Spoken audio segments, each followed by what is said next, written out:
நம்ம குலதெய்வம் கோயில்ல நாளைக்கு விசேஷம் பாக்கியா. அத போன வாரமே நம்ம சொந்தக்காரங்க கோயில்ல சொன்னாங்க அத்தை. பூஜை சாமான் எல்லாம் வாங்க சொல்லி நான் பணமும் அனுப்பிட்டேன் அத்தை. அப்போ உனக்கு முன்னாடியே தெரியும், ஆனா நீ என்கிட்ட சொல்லவே இல்லையே. எனக்கு நேத்து தான் இந்த விஷயமே தெரியும்.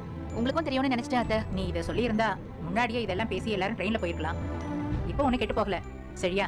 நீ ஒரு பெரிய கார் ஏற்பாடு பண்ணு, நாம எல்லாரும் குலதெய்வம் கோயிலுக்கு போயிட்டு வந்துடலாம். ஏன் பாட்டி, நம்ம கார்லயே போலாமே. அப்புறம் உங்க அம்மா இடம் இல்ல, நான் பின்னால வரேன்னு சொல்லுவா. நீ டிராவல்ஸ்க்கு ஃபோன் பண்ணி ஏற்பாடு பண்ணு. சரி பண்ணலாம் பாட்டி. என்னைக்கு போறதுக்கு? நாளைக்கு திருவிழாவுக்கு அடுத்த வாரமா போக முடியும்? இன்னைக்கே தாண்டா. இன்னைக்கு போறோமா? Super daddy, super daddy. எப்பா உங்களால அவ்வளவு தூரம் டிராவல் பண்ண முடியுமா? அதெல்லாம் முடியும்டா, பாத்துக்கலாம், போவோம். என்னடா யோசிக்கிற? உனக்கு ஆபீஸ்ல லீவ் கிடைக்காதா? அதெல்லாம் இல்ல பாட்டி, கிடைச்சிடும். ஓ பாக்கியா, நீ புளி சாதம் கட்டுறேன் லெமன் சாதம் கட்டுறேன்ல நிக்காத. உடனே கிளம்பினாதான் பூஜைக்கு முன்னாடி போய் சேர முடியும். அத்தை நான் வரல. ஏன் வரல? ஊருக்கு போனா வரதுக்கு 2-3 நாள் ஆகும். அப்புறம் ரெஸ்டாரண்ட்டை யார் பாத்துப்பாங்க? ஹோட்டல்ல வேலை செய்யறவங்கள பாத்துக்க சொல்லு. இல்லனா 2-3 நாளைக்கு ஹோட்டல்ல மூடிட்டு வருது.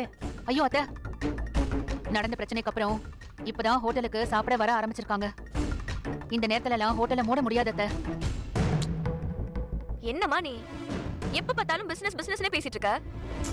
ஃபேமிலியோட கொஞ்ச நேரம் ஜாலி டைம் ஸ்பெண்ட் பண்ணனும்னு உனக்கு ஆசையே இருக்காதா? அது அம்மா, நீங்க மாமா எல்லாரும் சொல்றாங்களே. பாக்கியா, நீயும் வந்தா நல்லா ஒண்ணா போலாம், நல்லா இருக்கும்ல. கோயிலுக்கு வர மாட்டேன்னு சொல்ல கூடாதுதான். இருந்தாலும் எனக்கு வேற வழி தெரியல. நீங்க எல்லாரும் போயிட்டு வாங்க. நான் வரல. நாங்க இன்னும் பேசி முடிவே பண்ணல, நீ அதுக்குள்ள கிளம்பிட்ட? நான் பேசி முடிச்சிட்டேன் அத்தை. பாக்கியா, பாக்கியா. அம்மா விடுங்கம்மா, பரவாயில்லம்மா. பாக்கியாவால வர முடியலன்னா நாம போயிட்டு வரலாமா? உனக்காக வேண்டிக்கிறது கோபி. இட்ஸ் ஓகேமா, அதான் வேலை இருக்குன்னு சொல்றால, நாம போயிட்டு வந்துடலாம். நானும் வரல.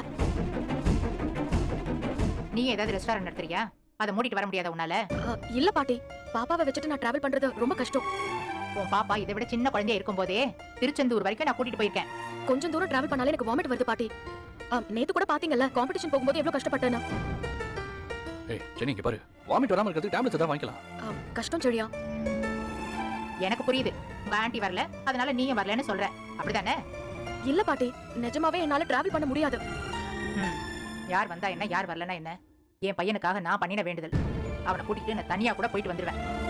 பாட்டி, ஏன் தனியா போகணும்? நானும் அண்ணனும் வரோம். நம்ம 4 பேரும் ஜாலியா போயிட்டு வரலாம். யாரெல்லாம் வரலன்னு சொல்றாங்களோ அவங்களுக்கு எல்லாம் போட்டோஸ் அனுப்பி வெறுப்பேத்துவோம். ஈஸ்வரி பார்த்துட்டிங்களா, நான் கோபி எங்கே பழைய மாதிரி ராதிகா கூட போய் சேர்ந்துருவானான்னு சொல்லிட்டு பிளான் பண்ணி அவனை கோயிலுக்கு கூப்பிட்டு போகிறான்னு சொல்லிட்டு கூப்பிட்டு போகிறாங்க. அந்த டைமில் பார்த்திங்கன்னா ராதிகா வீடெல்லாம் காலி பண்ணிட்டு வேறு ஒரு வீட்டுக்கு போகிறதுக்கு எல்லாம் பேக் பண்ணிருக்காங்க. இது தெரிஞ்ச பாக்கியலட்சுமி பார்த்திங்களான்னா ஏன் போகிறீங்க அப்படின்னு சொல்லிட்டு போய் கேட்க போகிறாங்க. அதுக்கு ராதிகா வந்துட்டு, கோபி தான் இனிமேல் எனக்கு இல்லைன்னு ஆயிடுச்சுல, இனிமேல் நான் எங்கே போனேன் உங்களுக்கு என்ன, நான் உயிரை விட்டு கிளம்பி போகிறேன் அப்படின்னு சொல்லிட்டு கோவமாக அங்கேருந்து கிளம்பிடுறாங்க. இதோட இன்றைக்கான எபிசோடு வந்து முடியுது. அடுத்து என்ன நல்லா இன்ட்ரெஸ்டிங்காக நடக்க போகுதுன்றதை இன்னொரு சொல்லிட்டு அண்ட் தென் பை பாய்.